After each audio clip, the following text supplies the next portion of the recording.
Louvado seja o nome do Senhor. De fato, hoje é um dia especial para nós lembrarmos o Dia dos Pais. Abra sua Bíblia no Evangelho segundo Mateus, capítulo 6.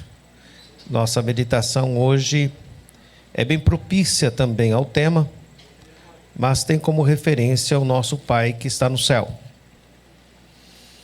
Capítulo 6, versículo 9.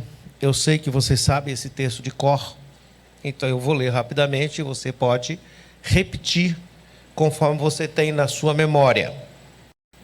Porque vos orareis assim: Pai nosso que estás nos céus, santificado seja o teu nome, venha o teu reino, faça-se a tua vontade, assim na terra como no céu. O pão nosso de cada dia dá-nos hoje. E perdoa-nos as nossas dívidas, assim como nós temos perdoado os nossos devedores. E não nos deixe cair em tentação, mas livra-nos do mal. Pois teu é o reino, o poder e a glória para sempre. Amém. Esta é a oração do Senhor Jesus. Naquela época, as pessoas não tinham a liberdade de orar livremente, elas precisavam aprender a orar. E alguns estudavam, e alguns estudiosos cobravam das viúvas e das pessoas necessitadas para fazer as orações, porque era referir-se ao Deus soberano, Yahvé, Rové, Aiuê, El Shaddai, Elion, Adonai, ou seja, a forma que se tinha da ideia do Deus presente, único Senhor soberano, Deus de Israel. E os discípulos procuraram Jesus, e Jesus os ensinou a orar. E a oração do Senhor Jesus é perfeita. E se fôssemos falar, ficaríamos horas e dias. A Ed que o diga. Eu acho que ela ficou na oração do Pai Nosso uns 3 domingos. Porque é profundo demais. E precisamos olhar esta oração. Devemos orar como o Senhor Jesus nos ensinou.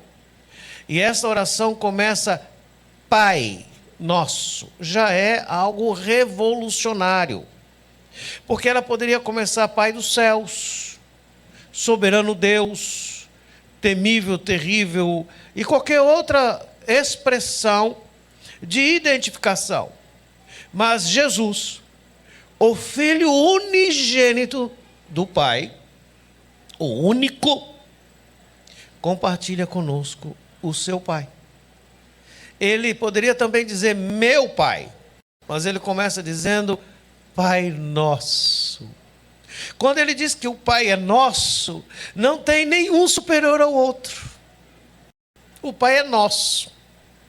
O Pai, apesar das nossas diferenças, e apesar da nossa compreensão, o Pai é único. Pai nosso que estás nos céus. Então nós temos um Pai no céu perfeito. Nós temos Pai na terra imperfeito. Mas o Pai que está no céu é celestial. E o Pai que está no céu é santificado o seu nome. O primeiro mandamento dos 10 mandamentos: não terás outro Deus diante de mim. Não farás para ti imagem de escultura. Deus é único. Ouve, Israel. Deus é único.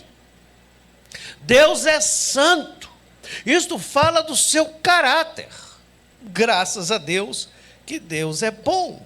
Graças a Deus que Deus é justo. Graças a Deus que Deus é honesto. Graças a Deus que Deus é santo. Graças a Deus porque Deus é Deus. E Deus é mais. Ouvi esta frase de uma irmã de oração lá da Igreja Presbiteriana de Petrópolis: Deus é mais. Deus é santo, santo e santo, puro, perfeito. Nós temos um Pai perfeito. Nós somos filhos adotivos por causa da morte de Cristo Jesus. E o Pai perfeito nos adotou na pessoa bendita do Filho Jesus. Como é possível isto? Um Pai santo e perfeito com filhos como a gente. É por causa do seu amor. Porque Deus amou o mundo de tal maneira que deu seu Filho unigênito para que todo que nele crê não pereça, mas tenha a vida eterna. Nós não somos perfeitos, graças a Deus. Porque assim ninguém é. Só Ele é. E nós dependemos do Pai. Então venha o teu reino. Porque o reino de Deus é superior ao reino dos homens. Nós temos o reino neste mundo. O mundo jaz no maligno. Mas ao reino de Deus superior, do Deus santo, puro, o Deus soberano, o Deus que está acima de todas as coisas, o Deus que tem todo o poder e que nada pode frustrar os seus planos. Que o reino dele prevaleça não é apenas um pedido, mas é uma proclamação, e que seja na terra como é no céu. Como que é no céu? Perfeito. Como que é no céu? Autoridade, obediência. Ninguém discute, ninguém reclama. Nos céus ninguém questiona, porque todos conhecem que Deus sabe todas as coisas e sabe o que é melhor. Nós aqui não. Nós não somos os filhos rebeldes. Nós somos os filhos redimidos, restaurados pela graça de Deus, mas ainda pecador. E nós não entendemos muitas coisas. Algumas coisas que acontecem no percurso da nossa vida, que muitas vezes alguém para e diz: Deus, por quê? Nem sempre perguntamos para quê. Porque não compreendemos. E às vezes somos infiéis, mas Ele permanece fiel. Nem sempre somos bons, mas Ele é bom o tempo todo, e o tempo todo Ele é bom. Ele sempre vem ao nosso encontro, mesmo quando nós nos distanciamos, mas o seu amor nos atrai. Este é Deus das Escrituras. É muito mais do que uma compreensão da teontologia, é a compreensão da paternidade, do Deus que decidiu ser pai de gente como a gente, de irmãos imperfeitos, que às vezes a Mônica diz que perdeu a paciência com o pai. Mas o pai não perdeu a paciência, porque o pai é o Pai Celestial. É assim a nossa vida. É um Deus que nos ama de forma tão poderosa que nós ficamos constrangidos. E neste amor de que vem ao reino, nós temos então o Pai que é santo, que está no céu e que manifesta o reino dele na terra. Não há uma dicotomia ou uma distância cósmica, mas neste reino, o reino de Deus está no nosso coração, pelo poder do Espírito Santo, manifesto na igreja visível, que é reflexo da igreja invisível. Agora, quando nós entendemos o Deus como Pai, nós precisamos compreender com bastante profundidade, e temos aí muitas histórias. Tem o livro que eu acho que a Ed conhece melhor do que eu, O Imensurável Amor de Deus. Vale a pena ler o livro. Conta-se uma história naquele livro de um jovem, de um rapaz, que resolveu sair de casa e ele foi morar na cidade grande. E ele se perdeu. Ele se perdeu. E depois, envolvendo com drogas e tráfico, foi morar no lixão da cidade. Se vocês quiserem saber um pouco mais, procure a Ed, que ela te conta a história melhor. E ele escreveu uma carta para o pai e disse: eu sei que eu não mereço, que você não vai me receber, mas a minha situação é necessário que eu vá ao seu encontro, mas eu tenho pouco dinheiro, só tenho dinheiro da passagem, eu vou comprar uma passagem de trem, e eu acho que você não vai me receber porque eu fiz tudo errado, mas eu preciso de um sinal teu, quando o trem passar em frente ao sítio, se o senhor ainda me recebe, coloca lá um pano branco. Comprou a passagem do trem, na viagem fez amizade com outro passageiro, E quando estava próximo do sítio, ele olhou para o passageiro, o colega, e disse: eu não tenho coragem de olhar. Olha para mim. Baixou a cabeça, o trem passou. E ele olhou para o passageiro e disse: tinha algum pano branco lá? Aí o passageiro disse: não. Tinha uma paineira branca, cheia de lençóis, e um velhinho com lençol branco pulando. Não é teu pai? É esta compreensão que nós devemos ter de um Deus que é amoroso, que é perdoador, mas ao mesmo tempo é santo e não trata o culpado como inocente. Mas como nós vemos Deus, nós reagimos. Tem uma outra história que foi contada por Ed Liu em um congresso aqui em Manaus. Ele falou de um filho que foi abusado fisicamente pelo pai. Ele contou a história de um cristão, de um menino, que estava chorando, e o pai mandou ele calar a boca, ele estava comendo, e ele não parou de chorar. O pai pegou a faca, cortou-lhe a orelha, enfiou a orelha na boca e disse: mastiga. E esse menino ficou muito revoltado com o pai, e foi embora de casa, nunca mais viu o pai, tornou adulto, casou, teve família, sempre que penteava o cabelo lembrava do pai. E Jesus salvou esse cidadão. E um dia Deus trabalhou no coração dele sobre o perdão. E ele disse: olha, Deus, eu perdoo meu pai onde ele estiver. Nem sei se ele está vivo, mas eu perdoo meu pai. Passados uns dias, um velhinho bateu na porta da casa dele, descobriu o endereço dele e disse: eu sou teu pai. E ele não sabia se ele abraçava, se ele empurrava, porque era um misto de sentimentos. Mas ele conta que por causa disso ele tinha dificuldade de orar e dizer: Deus, meu pai. É verdade que muitos pais erraram. Os pais erram. Eu errei. Todos nós erramos. Nós não somos perfeitos. Eu tive um bom pai. Eu tenho lembranças e me emociono quando falo do meu pai. Quando menino, primeiro dia na escola, meu pai que me levou. Naquele tempo tinha um poço, e pegava o balde, descia lá e puxava a água. Ficava no meio do pátio. O papai tirou água, pegou um copo, me deu água, e eu tomei. Ele tirou o lenço do bolso, enxugou a minha boca, me abraçou e disse: meu filho, agora você vai ficar na escola, e me orientou como seria a aula. E ele foi embora, eu fiquei olhando ele embora, minha vontade era correr atrás. Meu pai foi um homem muito íntegro, muito honesto, louvado seja o nome do Senhor. Mas o papel paternal é muito importante. E muitas mulheres acabaram assumindo o papel de pai também em famílias.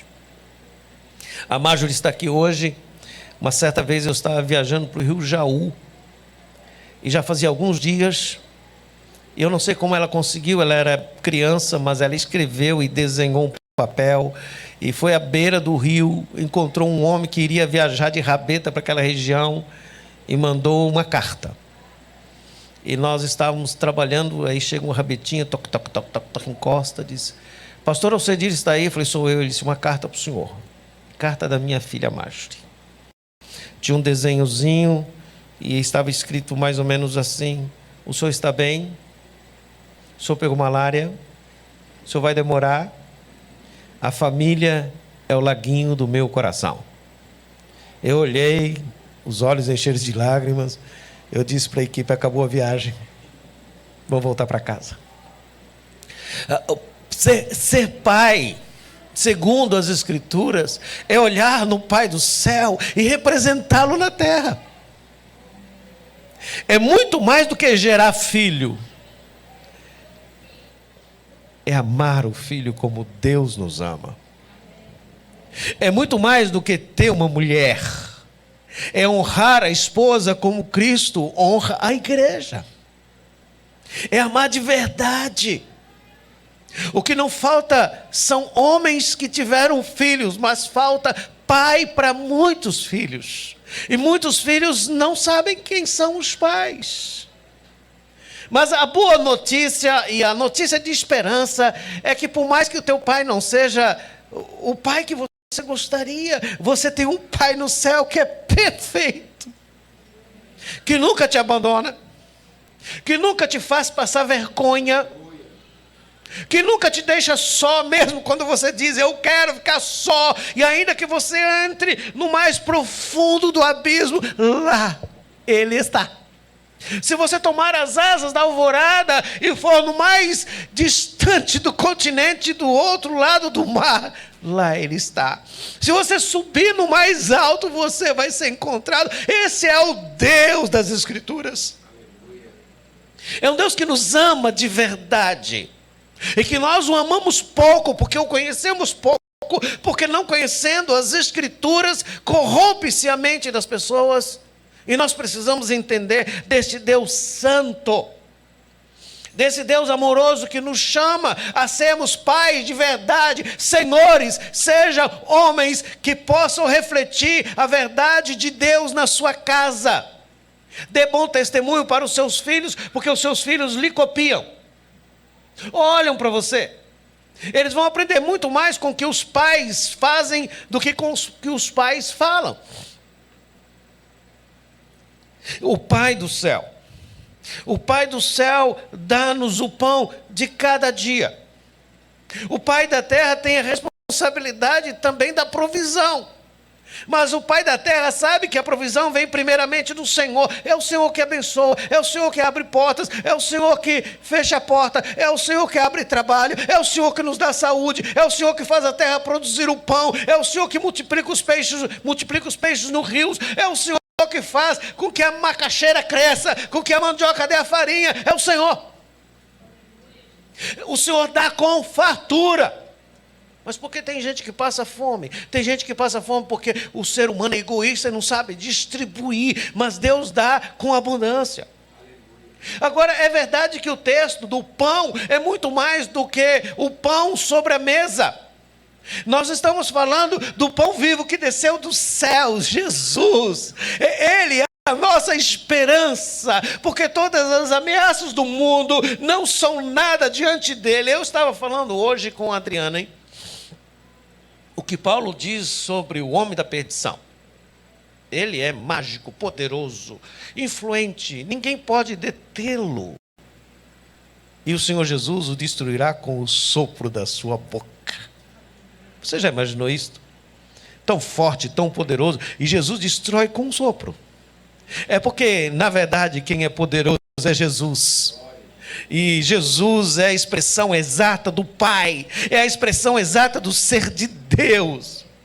Nós temos que entender mais quem é Deus. Esse Deus amoroso, esse Deus bom, esse Deus justo, esse Deus santo, esse Deus que é provedor. E como Ele pode andar com gente como a gente? Não pode, não deve. Mas Ele anda porque Ele deu o seu Filho para que nós fôssemos resgatados. E todos nós estávamos num lamaçal de pecado, e Ele nos tirou da lama, nos colocou sobre uma rocha, firmou os nossos pés, nos limpou e colocou um cântico novo nos nossos lábios. É por isso que nós somos irmãos, porque nós temos o mesmo Pai. Quer seja alto ou baixo, negro ou branco, quer seja rico ou pobre, homem ou mulher, nós somos irmãos, porque Ele é o nosso Senhor. E é Ele que nos dá o pão, é Ele que nos dá Jesus. E Ele é perdoador. Perdoa as nossas dívidas, assim como nós perdoamos a quem nos deve, aos nossos devedores. Ou seja, qual é o pressuposto? Qual é o ensino? É verdade que você pode usar assim, eu preciso perdoar para receber perdão, mas o que nós estamos pensando não é o que eu tenho que fazer para receber, é que eu só posso fazer se eu receber primeiro. Se você não é perdoado, você não tem condição de perdoar. Porque gente ferida fere, gente magoada gera morte, gente de ódio odeia, mas gente perdoado perdoa. Deus perdoou você. Eu tenho muita liberdade com Marcelo. Deus perdoou o Marcelo, não faço a mínima ideia por quê. Não merece. Mas quem é que merece? Ninguém. Não é só o Marcelo. Deus nos perdoou, nós não merecíamos. Se você contabilizar os seus pecados, e olha que nós pecamos bastante. Nós pecamos por pensamento, por ações, por palavra, por sentimentos, por desejos, por emoções. Nós pecamos, nós temos um potencial de pecar que não é brincadeira. E cada pecado é um delito contra Deus. É uma afronta. E talvez você peque pouco. Eu nunca vi ninguém falar que peca menos do que uma vez por dia. Mas se você pecar uma vez por dia, em 365 dias no ano, você tem mais de 300 delitos por ano. É muito pecado. É muito pecado. Então você contabiliza isto pela sua idade. Não tem a mínima condição. Mas Deus nos perdoa pelo sangue de Cristo Jesus, o sangue carmesim, o sangue puro. Então como que eu tenho que perdoar o outro? Eu não tenho que perdoar o outro porque o outro merece. Porque se merece, não precisa de perdão. Eu tenho que perdoar o outro porque Cristo me perdoou. Então eu não tenho que ficar guardando mágoas, rancor, vontade de revidar, de dar-lhe na cara, sabe aquele negócio assim? Não posso, porque isso é doentio.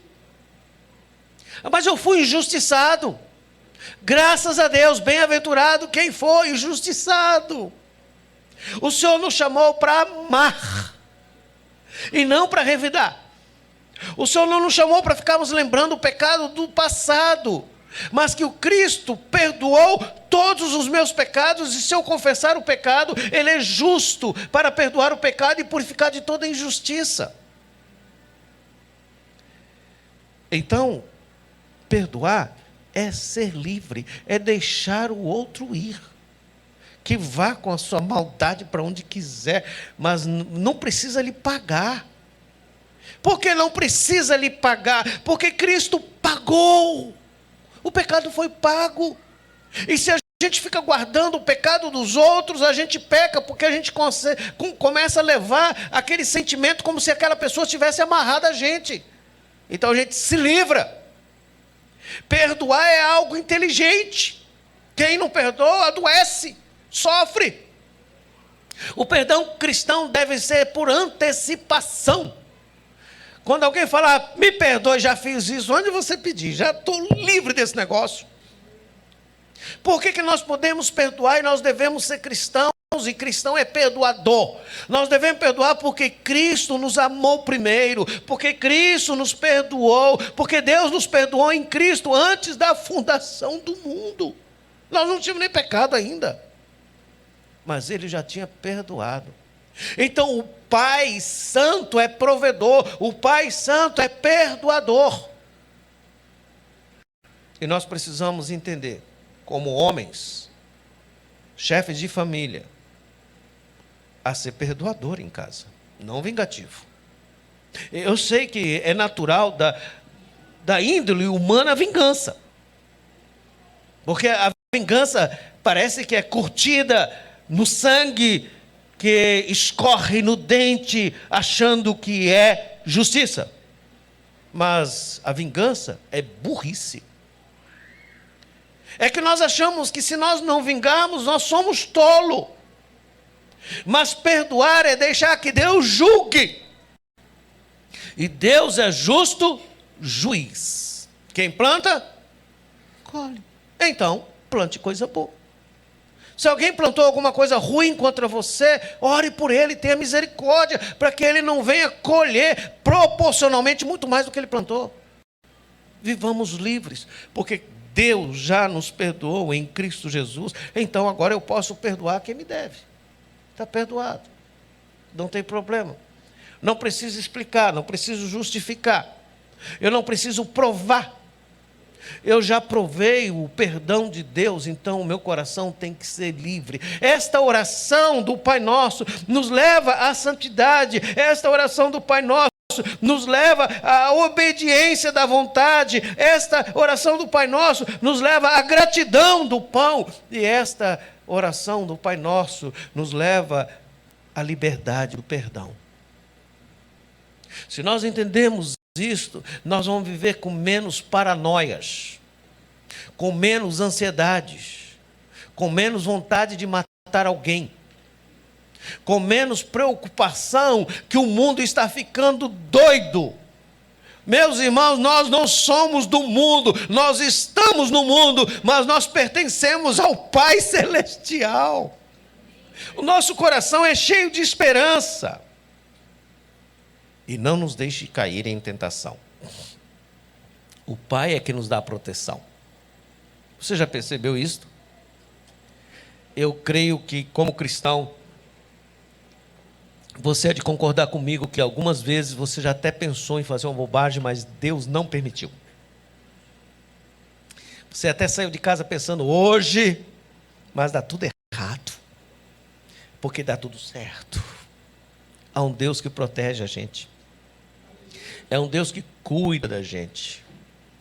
Ou então aquele momento que você nem sabia, mas foi um livramento de Deus. Você não conseguiu ir, mas depois soube que foi uma bênção não ter ido. Que Deus intervém no curso da sua história. Esses dias eu trouxe uma família do interior e pediram para eu levar no local muito estranho. Eu fui lá, levei, e aí era muito íngreme, então eu fiquei segurando o carro e pisando no freio, e eles descarregando o carro, e depois a senhora disse: pastor, eu queria lhe dar um abraço. Eu falei: hoje não, eu não solto esse freio aqui não.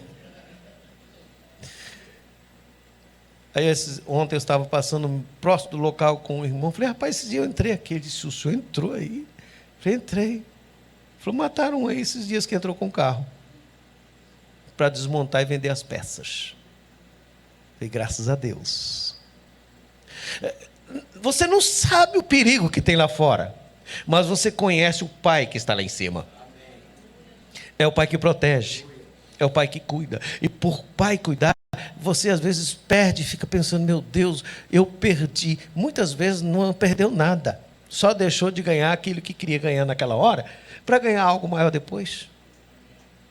O Pai protege, o Pai não nos empurra para o mal, o Pai nos livra do mal, o Pai nos guarda, o Pai nos sustenta. Então, teu é o reino, o poder e a glória para sempre. Esta frase que está em Mateus, ela nos ajuda, e alguns podem discutir que provavelmente ela não esteja nos melhores manuscritos, mas ela faz um fechamento correto. O reino é de Deus, o poder é de Deus, a glória é de Deus para sempre. Se tudo é de Deus e nós somos de Deus, nós não estamos correndo perigo. A igreja não está ameaçada. Na verdade é que se sentem ameaçados pela igreja. E no fim, como vai acontecer? Como vai acabar isto?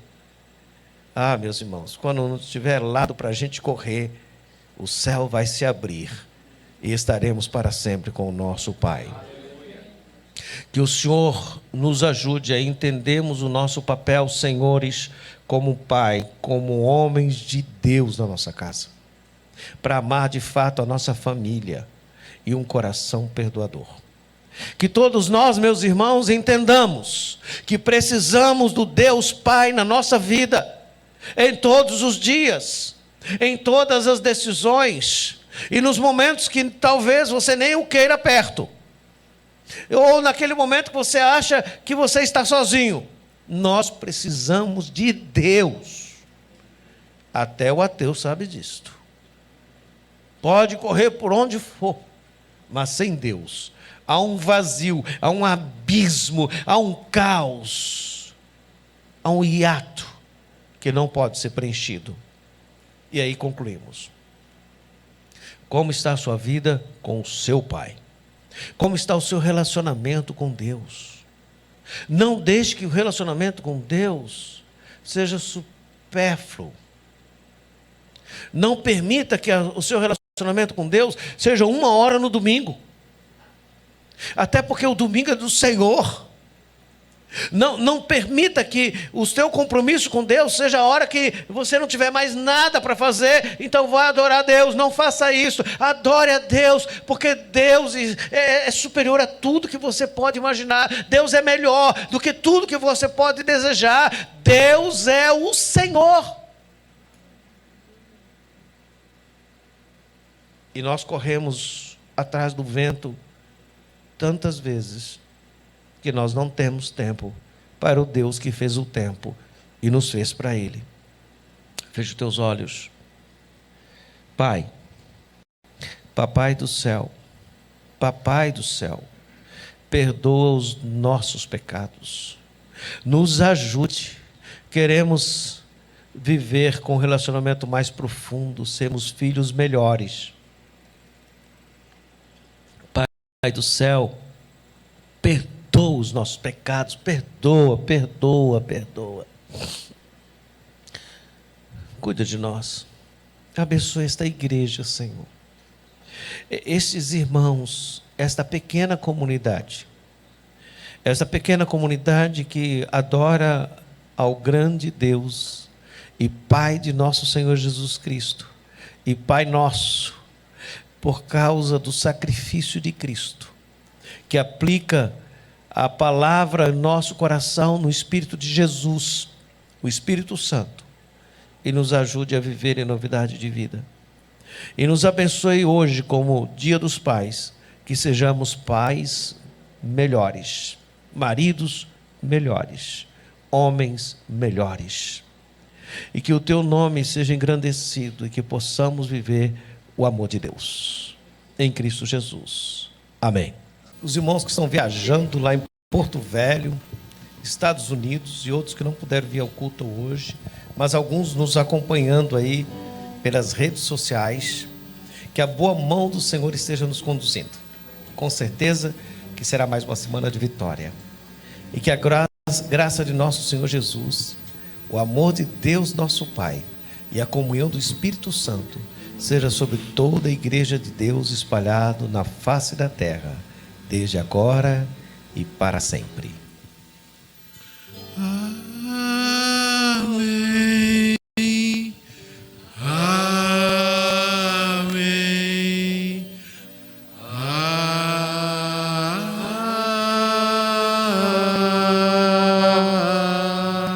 Amém. Deus abençoe a semana cheia da graça de Deus. Dê um abraço no seu irmão. Se alguém quiser conversar comigo, estou aqui à sua disposição.